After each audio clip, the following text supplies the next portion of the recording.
So we see our father Abraham born to Terah this night, who will grow up, watch this, who will grow up and be fruitful and multiply and possess all the earth, he and his children forever. So they knew this before. Listen, they knew this when he was born, what would happen. And he and his seed will slay great kings and inherit their lands, will slay great kings, will kill great kings, a physical fight, and inherit their lands and take their lands. Why? Because they are somewhere where they are not supposed to be. So make sure we understand that this is the seed. We are the seed of Abraham. And it's saying to us, we should be slaying great kings and inheriting their lands. Do you see any of Yasharal doing this today? No. Why? Because we were taken down because of our iniquity and we had become wimps. This is the purpose. This is one of the purposes of going into the wilderness, when order will be restored. Deuteronomy 20:3. If you study Torah, we should know this, but we just haven't put it together. And he shall say to them, hear, O Yasharal. This is when it was time for battle. This is what they had to do. Today you are on the verge of battle with your enemies. Remember, we should always, if we're doing righteousness, we should battle our enemies only. Now, if you do something, and we're going to see this in scripture, if you do something you have no business doing, you become an enemy to the Most High. You become an enemy to Yasharal, and you will be dealt with just like an enemy. They're called rebels, and rebels get killed. We're going to see that. Do not let your heart faint. Do not be afraid, and do not tremble or be terrified because of them. So they always prayed. They got with the Most High. They made sure everything is in order before they went into battle. And the Most High, when they did what they're supposed to do, the Most High always go before them when they fight. All right. 2 Maccabees 10:26. It says, falling upon the steps before the altar. Okay. They besought him to be favorable. Now, this is what they did before battle. Watch this. They went before him and they besought him that he be an enemy to their enemies. You see, this is what the statement I was just making. They knew and they needed him to be an enemy to their enemies. And this is what we should be praying today, that Yahuah be an enemy to our enemies. But we must be in position. We must be in the birth canal. We must be where we're supposed to be. He's not going to be an enemy to our enemies when we haven't listened to what he's commanded us to do. It says, and an adversary to their adversary, as Torah declares. We want him to be an adversary to our adversary. 2 Maccabees 13:14. It says, so committing the decisions to the creator of the world and exhorting his men to fight nobly. This is what they did. And this is what he proclaimed to them. And he told them, make sure you understand, when we go into fight, when we go into battle, we fight nobly to the death.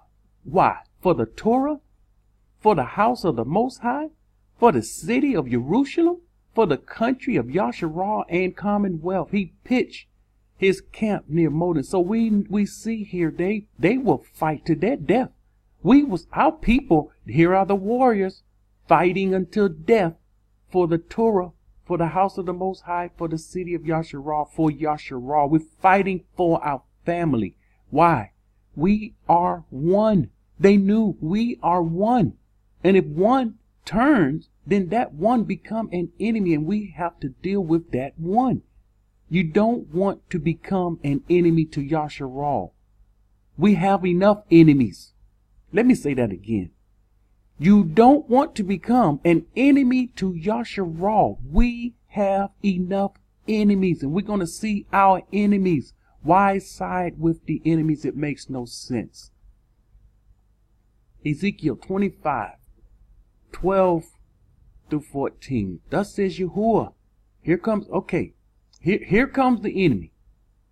Thus says Yahuah, because of what Edom did against the house of Yehudah by taking vengeance.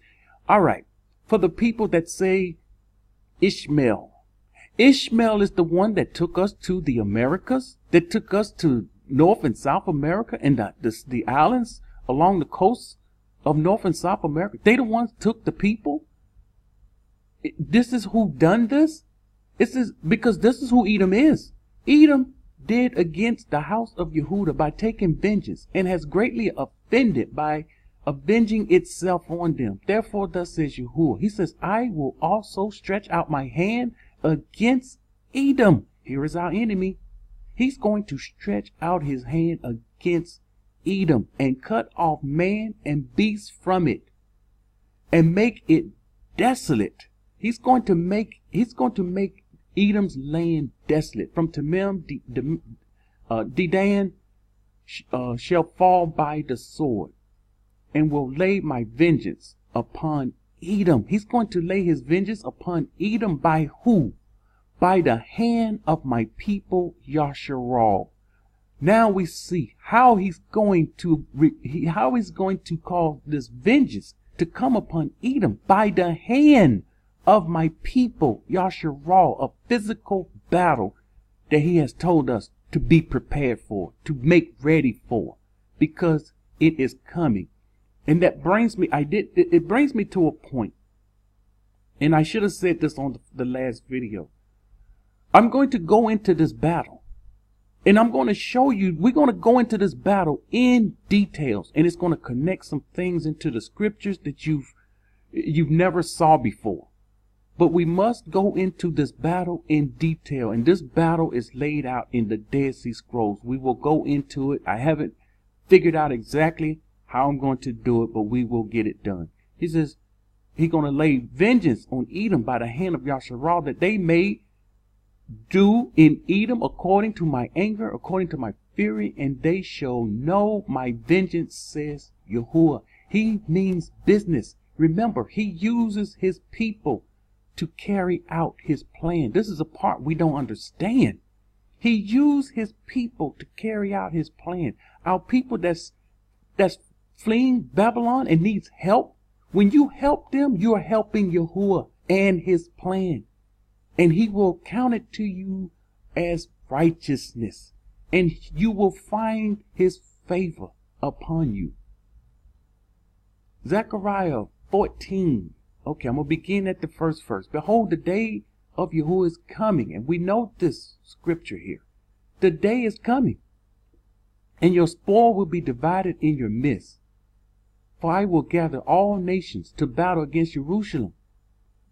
The city shall be taken, the houses rifled, and the women ravished. Half of the city shall go into captivity, but the remnant of the people shall not be cut off from the city. Showing us this coming battle, showing us this fight that's coming. Then Yahuah will go forth and fight against those nations. These nations are people.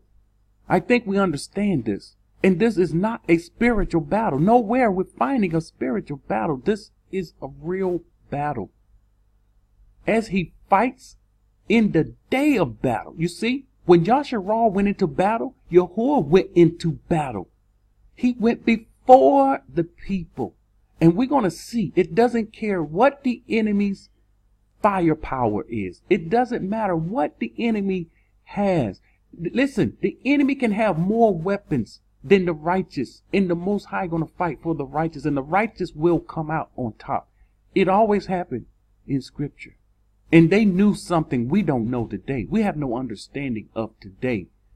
It says, in that day, his feet will stand on the Mount of Olives, which faces Jerusalem on the east.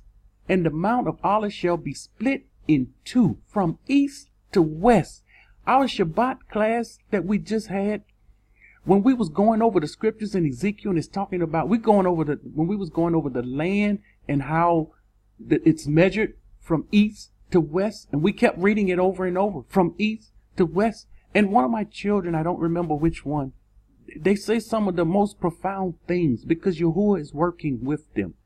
They said east to west, just like the Aubrey writing goes from right to left. This is going from east, which is on the right, to the west, which is on the left. This is how he operates. And they made a absolutely, it's amazing they made that connection. I didn't see it. Make a very large valley. Half of the mountain shall move forward the north, and half of it toward the south. Then you shall flee through my mountain valley. For the mountain valley shall reach to Azal. Yes, you shall flee, as you fled from the earthquake, as in the days of Uzziah, king of Yehudah.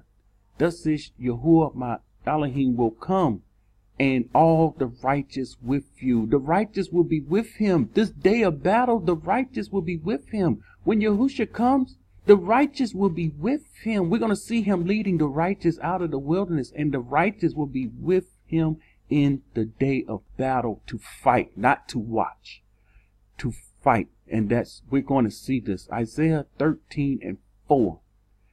This is going to be longer than I thought. The noise of a multitude in the mountains, like that of many people, a tumultuous noise of the kingdoms of nations gathered together. Here is the kingdoms and the nations gathered together. Yahuah of hosts musters the army for battle. All these nations are being gathered together for this battle. When we finish this message, you're going to see how far away our people are being ready for this battle. Our people are just going to fall by the wayside. And I told you, this message is going to leave some of those behind. They're not going to understand this. They're not going to know what's going on. This is a deep message. It's thick. It's been in the scriptures all along. It's a hard pill to swallow. You mean we have to fight? I thought Yahuah has done it all, and we don't have to do anything. You see that mindset? You see that mentality? He's done it all. We don't have anything to do. He will get no splendor if we take out the enemies. What ignorant speech. What ignorant talk. You talk about malignant words. That's malignant words against the Most High Scripture. These are people that's teaching, and they're not connected with the Most High. And this is a danger. It's a danger for our people because our people is following this mess.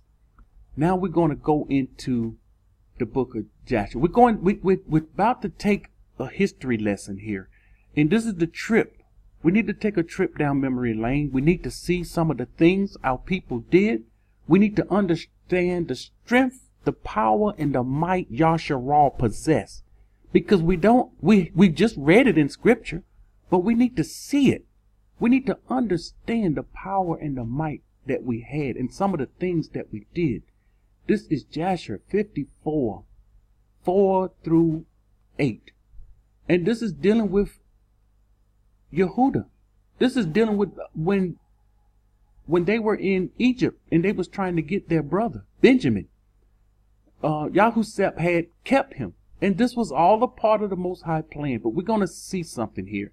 It says, now, therefore, let the king hear my words, and send, I pray, our brother, that he may go along with us to our father. They promised their father, Yasharal, that they would bring Benjamin back. And he was afraid that they wasn't going to bring him back. And here it is, Yahushua, their brother, is keeping them, and they didn't know who he was. He says, lest your soul perish this day. He was talking about killing him. He was talking about killing him with all the souls of the inhabitants of Egypt. So not only was he going to be talking about killing Yahushua, which at the time he didn't know that was his brother, he was talking about killing all the inhabitants of Egypt because of Benjamin, because of one brother. Yes, Benjamin. You understand? One of Yasharal, one of us in trouble. You see the reactions just from one person? You talking about one. Yes, They were one at that time, and they knew it.